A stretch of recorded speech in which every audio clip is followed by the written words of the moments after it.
On Monday, a research fellow at the Makerere Institute of Social Research, Dr. Stella Nyanzi, protested the closure of her office by stripping to her undergarments.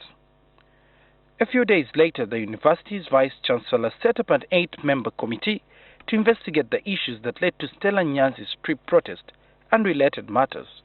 The committee, chaired by Professor Davis Pachiwinga, released its report on Friday, and key among its recommendations was immediate suspension of Dr. Stella Nyanzi, pending an investigation.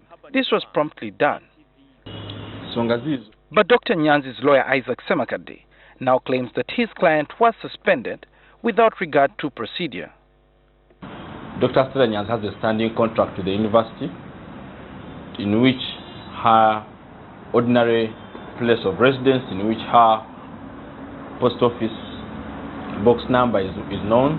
We've received no communication from the university, so I cannot speak to any suspension. I'm not aware that any exists.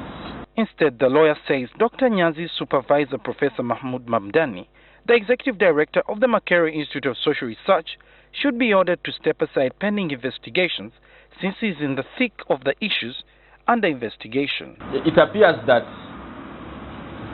Makerere University will not investigate Maiza and will not treat Mamdani as any other Ugandan. Mamdani is not above the law. A complaint has been raised against him. A complaint has been acknowledged by the university. The university must be able to ask Mamdani to step aside.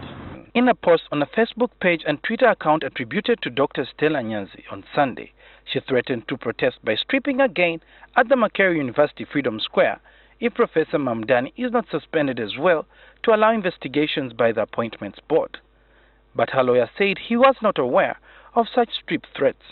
I will not speculate about whether she's made any such threat. She doesn't make threats. She acts. So I guess we'll wait and see. Meanwhile, Dr. Nyanzi's lawyer also condemned the actions of State Minister for Ethics and Integrity, Reverend Father Simon Lokodo, who called for the arrest of the scholar following her nude protest. It's very hurtful for me as a Ugandan that we judge women so harshly and, so dishonestly. Soel Mugabi, NTV.